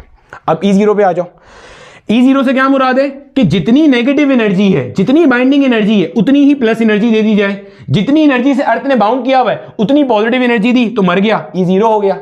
सही है, जितनी वेलोसिटी चाहिए थी उतनी ही दी गई, जितनी एस्केप स्पीड चाहिए थी उतनी दी गई, तो बाहर चला जाएगा। इंफिनिटी में जाने के बाद पोटेंशियल एनर्जी भी जीरो, काइनेटिक एनर्जी भी जीरो। साथ मैंने ये बताया कि हर पॉइंट पे law of conservation of mechanical energy will hold true, यानी कि sum of energies at every point will be same. फिर मैंने एक डाउट का आंसर किया कि जैसे जैसे बॉडी ऊपर जा रही है वैसे वैसे काइनेटिक एनर्जी तो कम होती जा रही है, लेकिन वहां पे पोटेंशियल एनर्जी भी उतनी कम चाहिए, यानी कि अट्रैक्शन उतनी क्या हो रही है, कम हो रही है। तो जो बहुत हाइट पे ऑब्जेक्ट होगा तो उसके और अर्थ के दरमियान में अट्रैक्शन कम होगी, तो बहुत कम एनर्जी पे वो एस्केप करना उसका आसान हो जाएगा। सही है? अच्छा, अब अगर ऐसा हो जाए कि आप जितनी एनर्जी इसको चाहिए इससे ज्यादा एनर्जी दे दो, समझना ये बात जरा। देखो मेरे बच्चे गौर से सुनना, तो आपको रट्टा नहीं मारना पड़ेगा। देखो मेरे बेटे, आपके पास E बराबर है K + U के। मान लेते हैं थोड़ी देर के लिए कि अर्थ के सरफेस के ऊपर -10 जूल से अर्थ ने मास को अट्रैक्ट किया हुआ है, बाइंड किया हुआ है। आपने इसे दे दिया मेरा बेटा 15 जूल एनर्जी। ये वो एनर्जी है जो आपने काइनेटिक की फॉर्म में दी है, ये वो एनर्जी है जो यहां पे सिस्टम की पोटेंशियल एनर्जी है जो अर्थ ने मास को बाउंड किया हुआ इतनी एनर्जी से। आपने इतनी एनर्जी दे दी। जब आपने ये एनर्जी उसे दी तो अब बताओ मेरा बेटा, अब आपके पास क्या होगा, अब क्या होगा मेरा बच्चा, अब इस केस में मेरे पास ई हो जाएगा मेरा पॉजिटिव। ई क्या हो जाएगा, पॉजिटिव। और ई पॉजिटिव की कंडीशन क्या है कि आपके पास जो काइनेटिक एनर्जी है this is greater than the magnitude of potential energy. अब जितनी एनर्जी इसको चाहिए थी उतनी तो है, बल्कि उससे ज्यादा है, तो क्या होगा, तो ये होगा, ये ना सिर्फ ये कि इंफिनिटी पे चला जाएगा, बल्कि इंफिनिटी पे जाने के बाद इसकी जो काइनेटिक एनर्जी होगी वो नॉन जीरो होगी, मूव कर रहा होगा वहां पे। यानी कि जितनी वेलोसिटी यहां पे चाहिए थी आपने उससे ज्यादा दे दी, एस्केप वेलोसिटी जितनी चाहिए थी आपने उससे ज्यादा दे दी। पॉइंट समझ आ रहा है? इसको ऐसे समझ लो, ये मार्कर है, मान लो इस मार्कर की कीमत है 100 रुपए, मेरे पास कम से कम 100 रुपए होने चाहिए इसको खरीदने के लिए। अगर 100 रुपए हैं मैं खरीद लूंगा, लेकिन और कुछ नहीं ले सकता। अगर 150 रुपए हैं तो मैं ये मार्कर भी खरीद सकता हूं और 50 रुपए की कोई और चीज भी खरीद सकता हूं। तो ये यही केस है। 10 जूल चाहिए था अर्थ को, आपने 15 जूल दिया, तो 15 में से 10 तो चला गया इसको अर्थ की फील्ड से बाहर लाने में, बाकी का 5 जूल काइनेटिक एनर्जी की फॉर्म में इसके पास अभी भी मौजूद है, जिसको लेके ये आगे पीछे मूव कर सकता है। तो 3 केसेस क्लियर हो गए। अगर given velocity less than escape velocity है तो ई नेगेटिव होगा, एस्केप नहीं करेगा, ऊपर जाके वापस नीचे आ जाएगा, जो स्टार्ट में मार्कर वाली मिसाल दी। अगर गिवन वेलोसिटी एस्केप वेलोसिटी के बराबर है, इसका मतलब जितनी नेगेटिव पोटेंशियल एनर्जी है उतनी पॉजिटिव काइनेटिक एनर्जी दी, बाहर चला जाएगा, जो गिवन स्पीड है वो एस्केप स्पीड के बराबर हो गई, E0। अगर गिवन वेलोसिटी एस्केप वेलोसिटी से ज्यादा है, जितनी चाहिए उससे ज्यादा दे दी, तो E पॉजिटिव होगा। यह भी ओपन सिस्टम की कंडीशन है, और ओपन सिस्टम का मतलब क्या है कि जो पार्टिकल या जो मास इससे बाहर जाएगा वो खुद ब खुद वापस आने वाला नहीं है। ठीक है बच्चे, कॉपी कर लो, आगे चलते हैं। अब देखो मेरा बेटा, हम लोग बाइंडिंग एनर्जी कैसे कैलकुलेट करते हैं समझ लेना। यहां पे बच्चे हम बाइंडिंग एनर्जी कैलकुलेट करते हैं मॉड्यूलस ऑफ E से, और E हमें पता चल चुका है, E हमारे पास क्या है मेरा बेटा, K प्लस U के बराबर है। ठीक है, ये सब चीजें मैं भी इस्तेमाल करूंगा इसलिए बता रहा हूं। मिसाल के तौर पे अगर मेरा बेटा हमारे पास कोई ऑब्जेक्ट अर्थ के सरफेस के ऊपर मौजूद है, कहां मौजूद है, अर्थ के सरफेस के ऊपर मौजूद है, और कैसा है मेरे बेटे, रेस्ट के ऊपर है, तो अगर मैं उसकी टोटल मैकेनिकल एनर्जी कैलकुलेट करता हूं तो K तो हो जाएगा 0, और U के आगे क्या आ जाएगा, माइनस का GM into capital M divided by R, यानी कि ये वो पोटेंशियल एनर्जी है जिससे अर्थ ने इस ऑब्जेक्ट को बाइंड करके रखा हुआ है। तो जनाब अगर मैं E निकालूंगा तो क्या आ रहा है, माइनस का GM into capital M divided by R। ये आ गया मेरे बच्चे, सही हो गया। अब अल्टीमेटली बाइंडिंग एनर्जी क्या होती है, मॉड्यूलस होती है। मॉड्यूलस का मतलब साइन से मतलब नहीं है, आप सिर्फ वैल्यू बता दो। ये आ गई मेरा बेटा, यानी कि अगर कोई ऑब्जेक्ट हमारा अर्थ के सरफेस के ऊपर मौजूद है तो इसका मतलब मुझे उसे इतनी एनर्जी देनी है, तो वो अर्थ के सरफेस से क्या होगा, बाहर चला जाएगा। समझ आ गई। अगर मेरा बेटा, ये हमें समझ में आती है, अगर कोई ऑब्जेक्ट मेरा अर्थ के सरफेस के ऊपर मौजूद है तो ये बाइंडिंग एनर्जी है, इतनी ही एनर्जी मैं इसको काइनेटिक फॉर्म में दूंगा, या आसान भाषा में मैं इतना ही पॉजिटिव वर्क डन करूंगा। और वर्क डन क्या करता है, काइनेटिक एनर्जी चेंज करता है। मैं इतनी काइनेटिक एनर्जी दूंगा जो इसका मुकाबला करेगी और वो बाहर चला जाएगा। ये क्वेश्चन समझ में आ गई। ये अर्थ के सरफेस के ऊपर रखा हुआ ऑब्जेक्ट है जिसकी इतनी बाइंडिंग एनर्जी, अर्थ ने उसे इतनी ताकत से अपने पास होल्ड किया हुआ है, मैंने इतनी ही काइनेटिक एनर्जी इसको दी, तो ये अर्थ के सरफेस से बाहर चला जाएगा। E0 वाला केस है, जितनी चाहिए थी उतनी दी, ज्यादा नहीं दी। तो M से M क्या हो गया, मर गया। तो अगर मैं यहां से एस्केप वेलोसिटी का स्क्वायर लिखूं तो मेरा बेटा ये क्या बन जाएगा, 2GM डिवाइडेड बाय R बन जाएगा। अगर मैं दोनों तरफ अंडर रूट लेता हूं मेरे बच्चे, तो क्या बन जाता है, under root 2GM divided by R। ये है मेरे बेटे हमारे पास एस्केप वेलोसिटी की equation from the surface of planet earth, from the surface of अर्थ।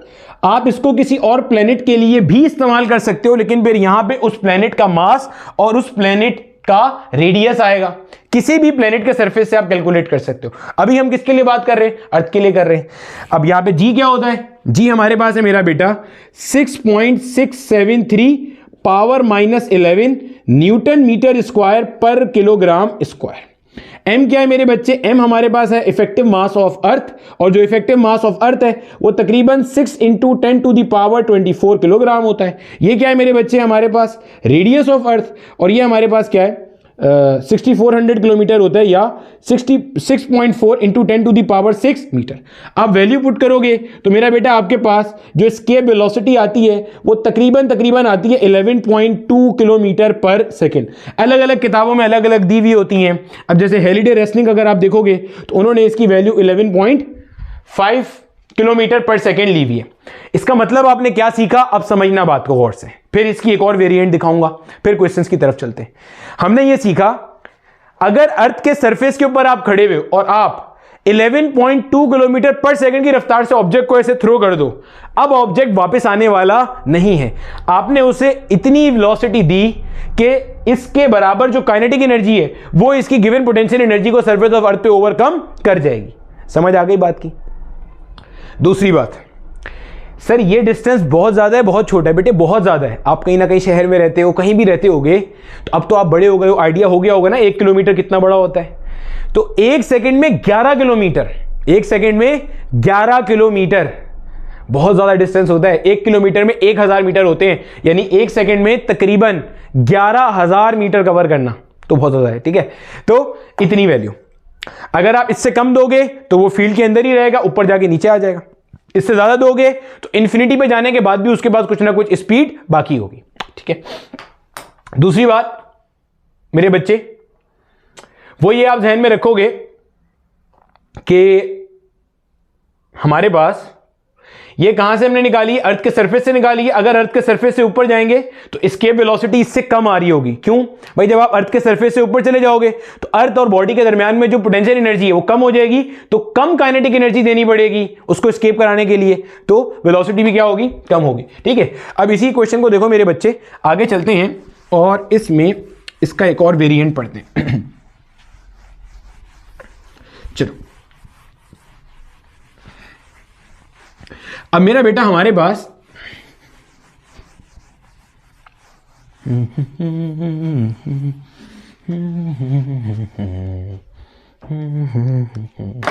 देखो, अब मेरा बेटा मान लो हमारे पास जो भी हमने एस्केप वेलोसिटी की इक्वेशन निकाली वो क्या आई है? v equals √2gm divided by r, ये आ रही थी इक्वेशन। अब मेरा बेटा हमारे पास ना ग्रेविटेशनल एक्सेलरेशन का चैप्टर है जिसको हम ग्रेविटेशन के नाम से जानते हैं, उसमें हम एक इक्वेशन पढ़ते हैं g equal gm divided by r square. ये ग्रेविटेशनल एक्सेलरेशन मीटर पर सेकेंड स्क्वायर में, वही universal gravitational constant, mass of earth, radius of अर्थ। अगर मैं यहां से g इंटू m का वैल्यू निकालूं तो मेरा बेटा ये r स्क्वायर वहां चला जाएगा, तो g into r square will be equal to g into capital M। बच्चे अगर आपने ये सीखना है कि ये कैसे आया, तो ये चीज हमने ग्रेविटेशन में डिस्कस की है, सर्कुलर रोटेशनल मोशन के पार्ट के अंदर। ठीक है, चलो अब देखो इधर, अगर मैं इसको फर्दर सॉल्व करूंगा तो क्या बनेगा? VE will be equal to √2 GM की जगह पे क्या आ गया बच्चे? GR स्क्वायर, और अपॉन में क्या आ गया भाई साहब? R आ गया। एक R से एक R मर गया, क्या बनता है ये? √2GR। एक चीज ध्यान में रखिएगा, ये फॉर्मूला एस्केप वेलोसिटी देगा फ्रॉम द सरफेस ऑफ अर्थ, और कहीं से नहीं देगा। ये कहां से देगा? फ्रॉम द सरफेस ऑफ अर्थ, क्योंकि ये जो आपने यहां पे जी रखा है ना भाई साहब, ये जो जी रखा है आपने, ये जो जी रखा है, ये कौन सा वाला रखा है मेरा बेटा? सरफेस ऑफ अर्थ वाला रखा है, क्योंकि ये वाली जो आपने एक्सप्रेशन इस्तेमाल की है ये मेरा बेटा कहां पे आती है? सरफेस ऑफ अर्थ से आती है, और जब आप सरफेस ऑफ अर्थ से ऊपर जाते हो तो ये अपॉन में r प्लस एच का होल स्क्वायर आता है, तो कहानी यहां पे चेंज हो जाएगी। अगर आप इसको कर रहे होगे तो इसको अच्छे से देख लेना, ये एक्सप्रेशन देगा इसके velocity at the surface of अर्थ, और आप कैलकुलेट करोगे 11.2 किलोमीटर पर सेकेंड आ रही होगी। ठीक है मेरे बच्चे, इसी चीज को जो भी आपने ड्राइव किया इसको आप कंजर्वेशन ऑफ एनर्जी से भी कर सकते थे, एक नजर उसको भी देख लो, क्योंकि उसको भी हमने आगे न्यूमेरिकल्स में इस्तेमाल करना है। डेल्टा ई जीरो से क्या मुराद है भाई? कि आपके पास फ्रिक्शन एग्जिस्ट नहीं कर रही तो net mechanical energy will remain conserve. इसका मतलब EI will be equal to EF, जितनी इनिशियल मैकेनिकल एनर्जी उतनी फाइनल मैकेनिकल एनर्जी, मतलब जितनी इनिशियल काइनेटिक एनर्जी और पोटेंशियल एनर्जी उतनी ही मेरा बेटा आपके पास फाइनल काइनेटिक और पोटेंशियल एनर्जी। ठीक है भाई, ये तो लॉज वाली बात हो गई। अब समझना, अगर हम सरफेस ऑफ अर्थ के ऊपर बात करें, कहां बात करें? सरफेस ऑफ अर्थ पे, तो मेरे बच्चे सरफेस ऑफ अर्थ के ऊपर आपकी पोटेंशियल एनर्जी कितनी है? GM into capital M divided by R, यही है, ये आ गई नेगेटिव।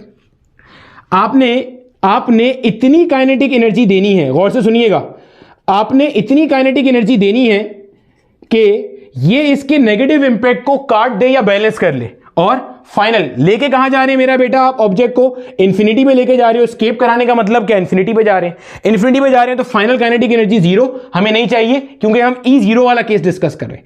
E0 वाले केस का मतलब क्या है? जितनी नेगेटिव एनर्जी थी उतनी ही पॉजिटिव एनर्जी दे रहे हैं, ना ज्यादा ना कम। तो E0 का मतलब जब इन्फिनिटी पे जाएगा तो काइनेटिक एनर्जी नहीं होगी, और जो पोटेंशियल एनर्जी है वो तो वैसी कितनी होती है? इन्फिनिटी पे जीरो होती है। तो इतनी पॉजिटिव एनर्जी दी कि वो नेगेटिव एनर्जी को बैलेंस कर जाए। अगर आप इसे सॉल्व करोगे तो half mve square will be equal to gm into capital M divided by R। आगे का सॉल्व करने के बाद यही सारी इक्वेशन वापस बन जाएंगी। ये मैंने आपको कंजर्वेशन और मैकेनिकल एनर्जी से भी वही सेम चीज बता दी। कॉपी कर लो जल्दी से, आगे चलते हैं। अब देखो मेरा बेटा क्वेश्चन नंबर 1 की तरफ चलते हैं। क्वेश्चन बहुत सिंपल सा है, आपके बेसिक से फिनोमिनास को टेस्ट कर रहे हैं। कहता है मान लो भाई साहब ये आपका है सरफेस ऑफ अर्थ। इस सरफेस ऑफ अर्थ से कुछ हाइट h ऊपर, इस सरफेस ऑफ अर्थ से मेरा बेटा आप चले गए कुछ हाइट h ऊपर, और h आपके पास है रेडियस ऑफ अर्थ के बराबर। कितना ऊपर चले गए? रेडियस ऑफ अर्थ के बराबर। आपने यहां पे कोई एक ऑब्जेक्ट रखा हुआ है। क्या रखा हुआ है बच्चे? आपने ऑब्जेक्ट रखा हुआ है, और आपने ऑब्जेक्ट रखा हुआ है, समझ लो कोई बिल्डिंग है जो इतनी बड़ी इतनी ऊंची बिल्डिंग है तो नहीं, अज्यूम कर लो एक बिल्डिंग है, ऑब्जेक्ट वहां पे मौजूद है उसके सरफेस पे। आपने इस पॉइंट पे इसकी एस्केप वेलोसिटी कैलकुलेट करनी हैगी। कर सकते हैं? देखो भैया हमें पता है बाइंडिंग एनर्जी हमें निकालनी है। तो भाई अगर ये ऑब्जेक्ट यहां पे रखा हुआ है तो मेरा बेटा इसका मतलब अभी ऑब्जेक्ट कैसा होगा? रेस्ट पे होगा। जब ये ऑब्जेक्ट रेस्ट पे होगा मेरे बच्चे, तो इसकी इनिशियल काइनेटिक एनर्जी क्या हो जाएगी? जीरो हो जाएगी। एस्केप वेलोसिटी से क्या मुराद है? कि भाई आपने इसे इतनी काइनेटिक एनर्जी देनी है, इतनी काइनेटिक एनर्जी देनी है कि ये कहां चला जाए? अर्थ की फील्ड से बाहर चला जाए। ठीक है, अच्छा अगर मैं बात करता हूं तो मुझे ये बात पता है कि मेरे पास EI will be equal to मेरे बच्चे EF। इनिशियल मैकेनिकल और इनिशियल फाइनल एनर्जी क्या होगी? बराबर होगी। अच्छा इनिशियल मैकेनिकल एनर्जी क्या होती है भाई? UI प्लस K इंटू आई। ये क्या हो जाएगा भाई? UF plus K into F. ठीक है मेरे बच्चे, कहां लेके जा रहे हैं? इन्फिनिटी पे लेके जा रहे हैं। इन्फिनिटी पे पोटेंशियल एनर्जी जीरो और काइनेटिक एनर्जी जीरो। भाई ऊपर जाते जाते स्पीड कम होते होते कितनी हो जाएगी? जीरो हो जाएगी। सही। इस पॉइंट पे अगर मैं पोटेंशियल एनर्जी की बात करूं तो इस पॉइंट पे मेरा बेटा जो पोटेंशियल एनर्जी होगी वो कितनी होगी? माइनस का GM into capital M divided by R plus H होगा। क्यों भाई? ये डिनोमिनेटर में क्या आता है? अर्थ के सेंटर से लेके वहां तक का फासला। तो बेटा अगर ये अर्थ का सेंटर है तो अर्थ के सेंटर से यहां तक का फासला R था जब सरफेस पे था, अब तो सरफेस से बहुत ऊपर चला गया और H छोटा भी नहीं है, R के बराबर है। तो क्या हो जाएगा? माइनस का GM into capital M divided by R plus H। हो गया ये चीज। अब इनिशियल काइनेटिक एनर्जी अभी तो जीरो है, बॉडी रेस्ट पे रखी हुई है, लेकिन जाहिर है जब मैं इसे ऊपर भेजना है, एस्केप वेलोसिटी देनी है, तो मुझे कुछ काइनेटिक एनर्जी देनी पड़ेगी। तो मैं यहां पे क्या करूंगा? हाफ mve का स्क्वायर। पॉइंट समझ आ गया? हाफ mve का स्क्वायर। हो गया भाई साहब सवाल सॉल्व। बस ये जीरो है, इसको वहां लेके चले जाएंगे तो क्या बन जाएगा? ये बन जाएगा हाफ mve का square will be equal to GM into capital M divided by R plus का H। एक M से एक M क्या हो गया? मर गया। अच्छा GM अपॉन में R प्लस H। तो मेरा बेटा ये H कितना दिया हुआ है हमें? R के बराबर दिया हुआ है, तो ये हो जाएगा जनाबे वाला GM डिवाइडेड बाय 2R। इसको भी वहां ले जाते हैं हम जरा, क्या बनेगा? VE का square will be equal to 2GM upon में आ गया 2R। मुझे पता है ये 2 से 2 कट रहा है, मैं नहीं काट रहा इसे। अगर मैं चाहूं तो इस 2 को यहां से हटा के ऐसे भी लिख सकता हूं, और अगर मैं दोनों तरफ अंडर रूट लगा दूंगा तो बेटे ये भी रूट में आ गया, ये भी किस में आ गया? रूट में आ जाएगा उठ के। अच्छा ये मेरा बेटा हमारे पास ये चीज क्या बन जाती है? ये हमारे पास है 11.2 के बराबर, अभी सॉल्व किया था पूरा। ठीक है, ये क्या बन जाएगा? ये बन जाएगा मेरा बेटा 1 अपॉन अंडर रूट 2 के बराबर। ऐसे ही है। अगर मैं इसको अंडर रूट 2 को डिवाइड करना थोड़ा मुश्किल है, कैलकुलेटर है तो आप ठक ठक करके निकाल सकते हो, वरना अगर मैं अपने लिए आसानी करूं, इसको रैशनलाइज कर दूं, रूट 2 से मल्टीप्लाई डिवाइड कर दूं, तो ये बनता है 11.2 मल्टीप्लाई बाय मेरे बच्चे अंडर रूट 2, डिवीजन में अंडर रूट 2 क्या होगा? 2 हो जाएगा। सॉल्व कर लो भाई अब इसे। 2 5 हो गया मेरा बेटा 10, 1 यहां चला गया, और 2 6 हो गया मेरे बच्चे हमारे पास 12। अंडर रूट 2 कितना होता है? तकरीबन 1.414 होता है। 5.6 को मल्टीप्लाई कर दो 1.4 से। 4 6 24, 4 इधर आया, 2 उधर गया, 4 5 20, 20 और ये आ गया 2। 1 6 6, 1 5 5, 4 एज इट इज। 2 प्लस 6 कितना हुआ? 8, 2 प्लस 5 कितना हुआ? 7, 1 और 2 के बाद लगेगा, यानी कि 7.84, यानी कि मेरा बेटा तकरीबन कितना आ रहा है 7.29 किलोमीटर पर सेकंड। सर किलोमीटर पर सेकंड क्यों बच्चे, ये जो आपने इसकी जगह पे लिखा है ना, ये क्या है किलोमीटर पर सेकंड में, तो जाहिर है मल्टीप्लाई करके आंसर भी किस में आएगा, किलोमीटर पर सेकंड में आएगा। 7.9 किलोमीटर पर सेकंड। यहां पे आपको देखो ये कॉन्सेप्ट क्लियर हो जाना चाहिए, बिल्कुल कॉन्सेप्ट एकदम फील आ जानी चाहिए जो हम पढ़ रहे थे, कि जो ऑब्जेक्ट इस पॉइंट पे मौजूद है ना मेरा बेटा, यहां पे मौजूद है, यहां पे, इसको एस्केप कराने के लिए आपको 11.2 किलोमीटर पर सेकंड नहीं देना पड़ेगा। ये तो पहले ही अर्थ के सरफेस से इतना ऊपर है, तो अर्थ की और इसके दरमियान में जो अट्रैक्शन है वो भी देखो कम हो गई है। अगर कोई यहां पे होता तो इसके लिए डिनोमिनेटर में क्या आता, आर आता, तो भाई ये देखो अब बढ़ गया, तो ऑटोमेटिकली जो पोटेंशियल एनर्जी था वो क्या हो गया, कम हो गया या कम नेगेटिव हो गया। तो यहां से बाहर ले जाने के लिए आपको सिर्फ 7.9 किलोमीटर पर सेकंड से ऊपर फेंकना पड़ेगा। क्लियर है? पहला होमवर्क आपका कि आपने इस हाइट को 2r करना है और फिर उसके लिए आपने एस्केप वेलोसिटी कैलकुलेट करनी है। समझ आ गई बात की? कॉपी कर लो, आगे चलते। ये काम आप बाइंडिंग एनर्जी वाले कॉन्सेप्ट से भी कर सकते थे। बाइंडिंग एनर्जी कैसे आती है, मॉड ऑफ ई से। ई कैसे आता है, kinetic energy plus potential energy. इस पॉइंट की initial kinetic energy 0, potential energy ये रही, इतनी चाहिए, इसको हाफ एम वी स्क्वायर से इक्वेट करो, सेम चीज बन जाएगी। ठीक है, चलो कॉपी कर लो और ये होमवर्क करेंगे। अगले सवाल पे चलते हैं। अब मेरा बेटा आपके सामने मैं एक और पॉइंट लेके आ रहा हूं, और उससे पहले जो एक आपको असाइनमेंट में क्वेश्चन मिलेगा ना, उसमें आपने मून के सरफेस के ऊपर निकालनी है। सेम काम करोगे, √2gm/r, बस m की जगह पे मास ऑफ मून गिवन है वो रख देना, r की जगह पे मून के सेंटर से लेके मून के अर्थ सरफेस तक का फासला गिवन है वो पुट कर देना, तो आपको escape velocity from the surface of moon मिल जाएगी। और आपको ये भी नजर आ जाएगा कि जो मून के सरफेस की एस्केप वेलोसिटी है वो अर्थ के मुकाबले में क्या है, कम है, क्योंकि वहां पे ग्रेविटेशनल पुल इतना स्ट्रांग नहीं होता। ठीक है, चलो अच्छा भैया अब एक और चीज देखो जरा फिर हम चलते हैं वो GI वाले क्वेश्चन की तरफ। मान लो मेरा बेटा ये मेरे पास एक कोई प्लेनेट है, M1 मास है इसका, इससे कुछ फासले के ऊपर मेरा बेटा एक और प्लेनेट है, उसका मास हमारे पास M2। ठीक है, यहां पे इनके सेंटर में एक कोई ऑब्जेक्ट रखा हुआ है, इसका मास है मेरा बेटा स्मॉल m। इसके लिए मुझे मेरे बेटे एस्केप वेलोसिटी की इक्वेशन चाहिए। अब जरा समझना गौर से और कहानी को खुलना। अभी तक अगर आपने पूरा कॉन्सेप्ट तमीज से पढ़ा है और ढंग से पढ़ा है तो आपको यह बात क्लियर हो गई होगी पोटेंशियल एनर्जी क्या है, नेगेटिव पोटेंशियल एनर्जी क्या है, जो बाइंडिंग एनर्जी होती है किसी भी एक और एक दूसरे ऑब्जेक्ट के दरमियान में। तो अब मेरा बेटा ये जो मैंने मास m रखा हुआ है, ये प्लेनेट M1 और प्लेनेट M2 के दरमियान में रखा हुआ है। इसका मतलब M1 की फील्ड में भी है ये, M2 की फील्ड के अंदर भी है ये, एक ही वक्त में। जब ये दोनों की फील्ड में मौजूद है तो इसके ऊपर जो पोटेंशियल एनर्जी होगी वो इसकी वजह से भी होगी और इसकी वजह से भी होगी। अगर इसकी वजह से पोटेंशियल एनर्जी कैलकुलेट करूं क्या बनेगी, माइनस का gm1 into m divided bye जो भी इसका डिस्टेंस है, मान लो ये डिस्टेंस इसके सेंटर से लेके यहां तक का हमारे पास है r1, ये हो जाएगी, और इसका डिस्टेंस यहां से लेके यहां तक है मेरा बेटा r2, तो इसकी वजह से यहां पे पोटेंशियल एनर्जी हो जाएगी, वो कितनी हो जाएगी, माइनस का m2 into m divided bye r2। Point समझ आ गया?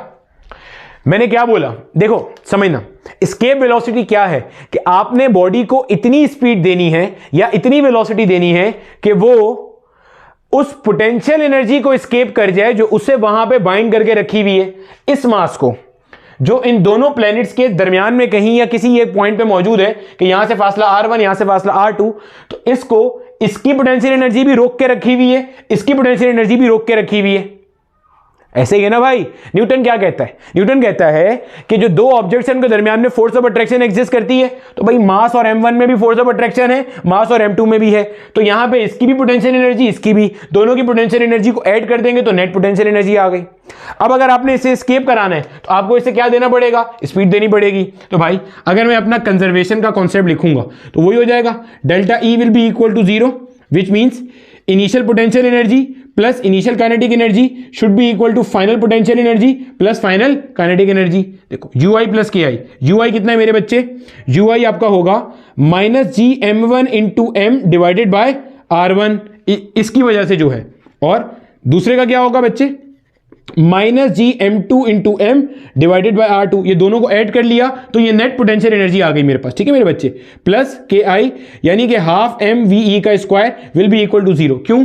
इन्फिनिटी में लेके जाना है, जहां पे ये दोनों इसे वापस पुल ना कर सके तो ये भी 0, और मैं नहीं चाहता कि वो इन्फिनिटी में जाने के बाद मूव भी करे, मैं चाहता हूं बस कम से कम उसकी फाइनल काइनेटिक एनर्जी 0 हो जाए।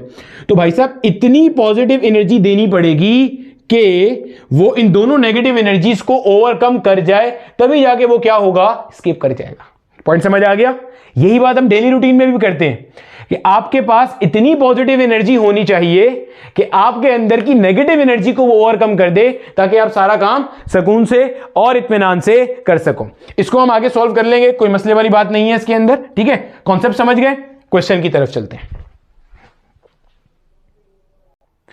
अब देखो मेरा बेटा, मैंने आपके सामने जो हमारा आज का टारगेट क्वेश्चन था ना, जो मैंने आपको स्टार्ट में दिखाया था, वही मैंने यहां पे मेंशन कर दिया। ये सवाल एग्जैक्ट आया GIKI 2022 में, और इससे मिलता जुलता एक क्वेश्चन आया था आगा खान 2017 के अंदर, सिमिलर क्वेश्चन था, ये नहीं था, ठीक है? देखो भाई साहब, कहता क्या है, a rocket is launched normal to the surface of earth away from the sun along the line joining the sun and earth. एक रॉकेट आपने लॉन्च किया normal to the surface of earth, earth के surface से perpendicular, away from the sun along the line joining the sun and earth, ठीक है मेरे बच्चे? मास of सन आपको दे दिया 3 into 10 to the power 5 times of mass of earth, लिखा हुआ है ऐसा। Distance between earth and sun दे दिया 2.5 into 10 to the power 4 time the radius of earth. Escape velocity from the surface of earth भी उसने आपको बता दी। आपने बतानी है minimum velocity required by the rocket to leave the sun earth system. मजेदार बात यह है, बहुत सारे बच्चों ने इसके अंदर जो ऑप्शन मार्क किया था वो किया था 11.2 किलोमीटर पर सेकेंड। अब ऐसा कब होता है? एब्सोल्युटली गलत कॉन्सेप्ट है, मैं बता देता हूं क्यों, पूरा कहानी बताऊंगा। इसका सही आंसर ये 42 किलोमीटर पर सेकेंड है। ऐसा कब होता है बच्चे? अगर आप रट्टा मारो ना कि अर्थ के ऊपर से एस्केप वेलोसिटी है 11.2 किलोमीटर पर सेकेंड, ना आपको यह पता हो कि ये किस कंडीशन में आया था, ना ये पता हो ये कब तक वैलिड है, तो आप इसी तरह के रट्टे मारते हो। 11.2 किलोमीटर पर सेकेंड सिर्फ सरफेस ऑफ अर्थ के ऊपर से है। अगर आप अभी हमने एक सवाल किया ना इससे पहले वाला, उसमें आप अर्थ के सरफेस से रेडियस ऑफ अर्थ ऊपर आ गए, वहां ग्रेविटेशनल फील्ड खत्म थोड़ी हो गई, लेकिन वहां से किसी ऑब्जेक्ट को एस्केप कराने की जो वेलोसिटी थी वो चेंज हो गई। अब यहां से क्यों चेंज हो रहा है? हालांकि यहां पे जो आपका रॉकेट है वो कहां से जा रहा है? सरफेस ऑफ अर्थ से जा रहा है, तो यहां पे तो यही होना चाहिए। नहीं, जब मैं एस्केप वेलोसिटी का कॉन्सेप्ट पढ़ा रहा था तो वहां पे हमने ये बात डिस्कस की थी कि अर्थ के आजू बाजू में, अर्थ की विसिनिटी में, अर्थ के सराउंडिंग में कोई और प्लेनेट नहीं है। जब तक नहीं गिवन मतलब कोई और प्लेनेट नहीं है। अभी क्या सिस्टम दिया हुआ है, पहले यहां पे जरा सिस्टम बना लो। कहता है अर्थ और सन की बात कर रहा है। अगर हम यहां पे बनाएं तो ये है मेरा बेटा हमारे पास अर्थ, ये है मेरे बच्चे हमारे पास हमारा सन, ठीक है? आपको अर्थ से लेके सन तक का, एक मिनट, सन थोड़ा सा बड़ा होगा, बुरा मान जाएगा वरना वो, ठीक है? ये है मेरा बेटा हमारे पास सन, ये हो गया हमारे पास अर्थ। मेरा बेटा आपको अर्थ से लेके सन तक का फासला दिया हुआ है विच इज स्मॉल r, ये आपको गिवन है, ठीक है? आपको कह रहा क्या है? रॉकेट को आपने लॉन्च किया normal to the surface of earth away from the sun. देखो, अगर आपने, ये सन है मेरे बच्चे, ये है आपका सन, ये है आपका अर्थ। अगर आपने सन से अवे लॉन्च करना है तो यहां से कहीं करेंगे। देखो आपका जो रॉकेट है ना मेरा बेटा ऐसे लॉन्च हुआ है, कैसे पता चल रहा है? देखो, normal to the surface of earth, यहां पे जो भी अर्थ का सरफेस है उससे नॉर्मल है। अवे फ्रॉम सन, सन से दूर जा रहा है। Along the line joining the sun and earth, ये है वो लाइन जो कि अर्थ और सन को ज्वाइन कर रही है। इससे इसके अलोंग जा रहे हैं। अलोंग का मतलब क्या होता है? इसके अलोंग, ऐसे ऐसे चलना, ठीक है मेरा बच्चा? ये ऐसे जा रहे हैं, ठीक हो गया? ये हो गया। अब आपने मेरा बेटा इसकी एस्केप वेलोसिटी बतानी है। अब आपका जो ये क्वेश्चन है कि सर ये सरफेस ऑफ अर्थ से जा रहा है तो इसकी एस्केप वेलोसिटी 11.2 क्यों नहीं है? क्योंकि बच्चे जब आपने एस्केप वेलोसिटी 11.2 निकाली थी तब आपने बराबर में सन का फैक्टर तो अज्यूम किया ही नहीं था। अब देखना अभी क्या कॉन्सेप्ट है। अभी ये जो रॉकेट है ना मेरा बेटा, ये अर्थ सन सिस्टम के अंदर है, तो सन की ग्रेविटेशनल पोटेंशियल एनर्जी भी यहां पे आ रही होगी और अर्थ की पोटेंशियल एनर्जी भी यहां पे होगी। तो आपने रॉकेट को इतनी पॉजिटिव काइनेटिक एनर्जी देनी है कि वो दोनों की ग्रेविटेशनल पोटेंशियल एनर्जी का मुकाबला करते हुए चला जाए। पॉइंट समझ आ रहा है? हाँ या ना? देखो इन्होंने आगे एक और चीज लिखी है, ignore the presence of any other planet. ये क्यों लिखा है कि कहीं आपके जहन में ये ना आए सर सोलर सिस्टम में तो और भी प्लैनेट्स होते हैं। मुझे पता है, हमें पता है, ठीक है, लेकिन उसे इग्नोर करके काम कर रहे हैं। हाँ, जो रियल लाइफ में काम होता है, एस्ट्रोफिजिसिस्ट काम करते हैं, एस्ट्रोनॉट्स काम करते हैं, वहां पे इग्नोर नहीं होता। हमारे कोर्स पे तो कर सकते हैं। तो 11.2 किलोमीटर पर सेकेंड कब निकाली थी हमने? जब हमारे पास क्या था? सिर्फ अर्थ था, आजू बाजू में कोई प्लेनेट नहीं था, इवन फ्रिक्शन भी नहीं थी। अगर फ्रिक्शन भी होगी तो भी 11.2 से वैल्यू कैसी आएगी? ज्यादा आएगी। पूछो क्यों? इसलिए कि जो आप पॉजिटिव काइनेटिक एनर्जी दे रहे हो वो सारी की सारी पोटेंशियल एनर्जी को ओवरकम करने में तो जाएगी ही नहीं। ऊपर जाते हुए कुछ work done against the friction करना पड़ेगा। देखो ऐसे समझो, थोड़ी देर के लिए मान लो फ्रिक्शन मौजूद है। अगर फ्रिक्शन मौजूद है, मान लो सरफेस से इंफिनिटी तक जाते हुए फ्रिक्शन के अगेंस्ट 2 जूल काम करना पड़ता है, मिसाल दे रहा हूं, 2 जूल काम करना पड़ता है, और अर्थ सरफेस पे बाइंड करके बैठा हुआ है 10 जूल से। तो अगर आपने 10 जूल काइनेटिक एनर्जी दी तो ऊपर जाते हुए उसे 10 जूल कभी मिलेगी नहीं, पोटेंशियल एनर्जी की अर्थ को कभी मिलेगी नहीं। क्यों? 10 में से 2 तो चला गया, वर्क डन अगेंस्ट फ्रिक्शन, पीछे बची बॉडी के पास 8 जूल। अब 8 जूल इस काबिल नहीं है कि वो 10 जूल का मुकाबला करके बॉडी को निकाल सके। यही वजह है कि अगर फ्रिक्शन मौजूद होगी तो सरफेस ऑफ अर्थ से जो आने वाली स्केप वेलोसिटी है वो 11.2 से थोड़ी क्या होगी? बढ़ जाएगी। तो कॉन्सेप्ट समझ आया? हाँ या ना? ठीक है बच्चे। तो अभी इस केस में अर्थ सन सिस्टम है, समझ आ गई? अच्छा, अगर मैं अपनी कहानी देखूं, मसला तो कोई भी नहीं है, हमें पता है भाई initial potential plus initial kinetic energy will be equal to 0। 0 potential energy भी होगी और 0 काइनेटिक एनर्जी भी होगी, तभी तो अर्थ सन सिस्टम को लीव करेगा। अगर इनिशियल पोटेंशियल एनर्जी की बात करता हूं तो एक पोटेंशियल एनर्जी तो अर्थ और रॉकेट वाली है, माइनस का G mass of earth mass of rocket divided by distance between earth and rocket. बेटा यही होगा ना डिस्टेंस, यही होगा डिस्टेंस भाई, ये आर के बराबर होगा अर्थ और रॉकेट के दरमियान का डिस्टेंस। अगर मैं सन और रॉकेट के दरमियान में देखूं पोटेंशियल एनर्जी, सर क्या सन इतनी दूर होके भी लगाएगा? बेटे अर्थ जो है ना वो खुद सन के इर्द गिर्द घूम रहा होता है। इसका मतलब जो अर्थ है उसको सन ने पोटेंशियल एनर्जी से बाइंड करके रखा हुआ है, जब भी जो अर्थ है वो सन के इर्द गिर्द एक फिक्स ऑर्बिट में घूम रहा होता है, अपनी मर्जी से टहलने नहीं निकल जाता सोलर सिस्टम के अंदर। तो ये क्या आएगा? माइनस का G mass of sun mass of rocket divided by R plus R. बोलो समझ आ गया? ये आर क्या है? अर्थ के सेंटर से सन के सेंटर तक का फासला जो ये गिवन है। Distance between earth and sun is this, ये रहा, ये जो गिवन है। और आपने रॉकेट को यहां से इधर लॉन्च किया तो टोटल फासला कितना हो गया?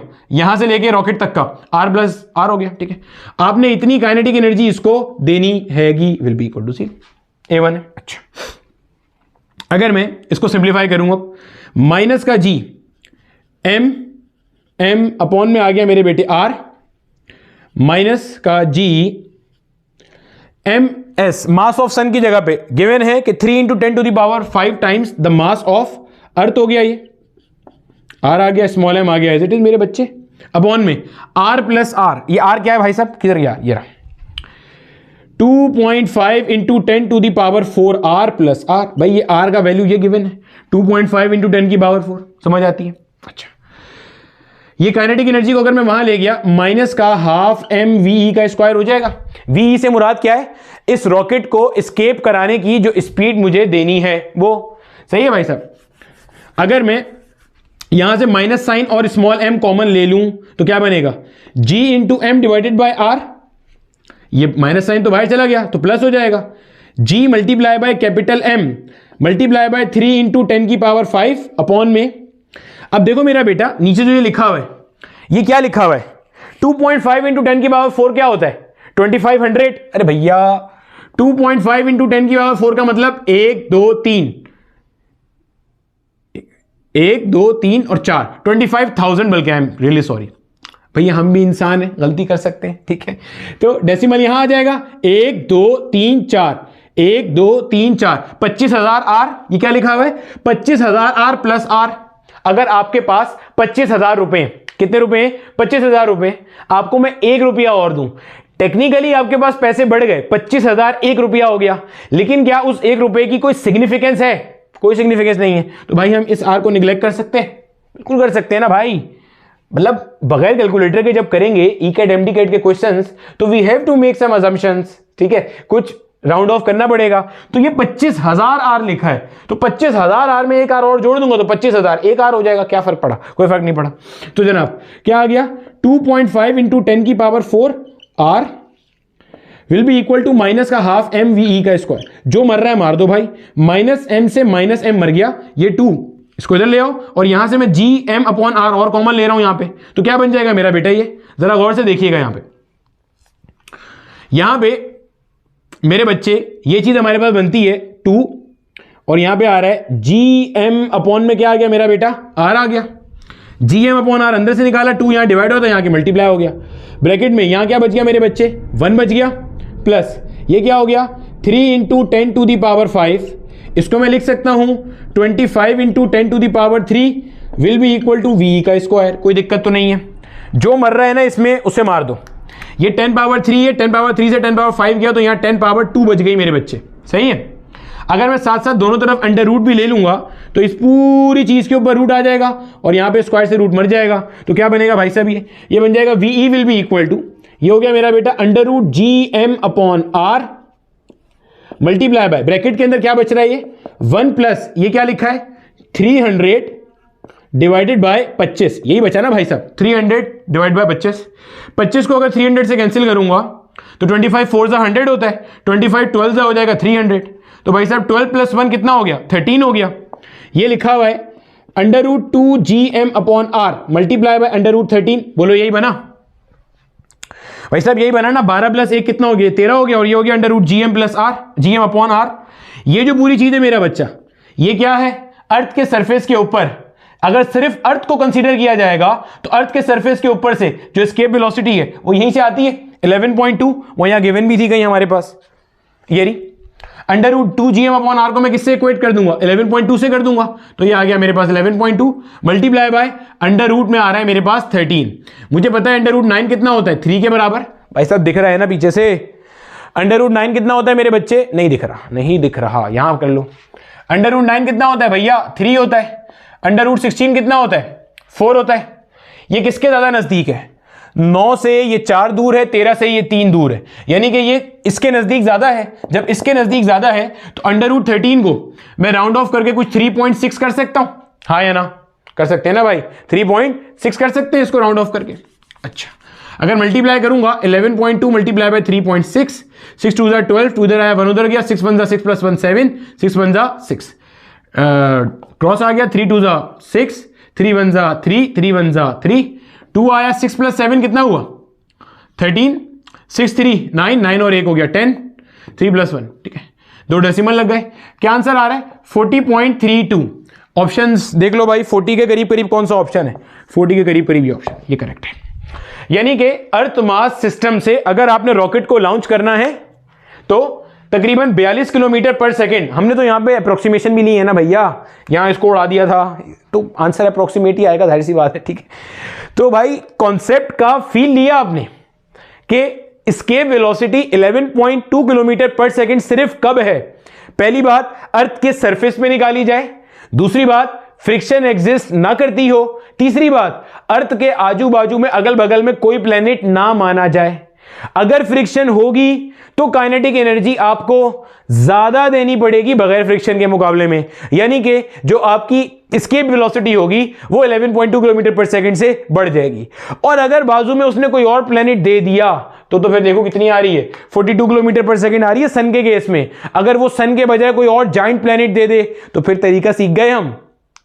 तो कॉन्सेप्चुअल अंडरस्टैंडिंग हो गई मेरे बच्चे, एस्केप वेलोसिटी क्या होती है, कैसे कैलकुलेट करते हैं और सारे कॉन्सेप्ट, ठीक है बच्चे। मुझे बताना कि क्या आपने कोई नई चीज सीखी या नहीं सीखी।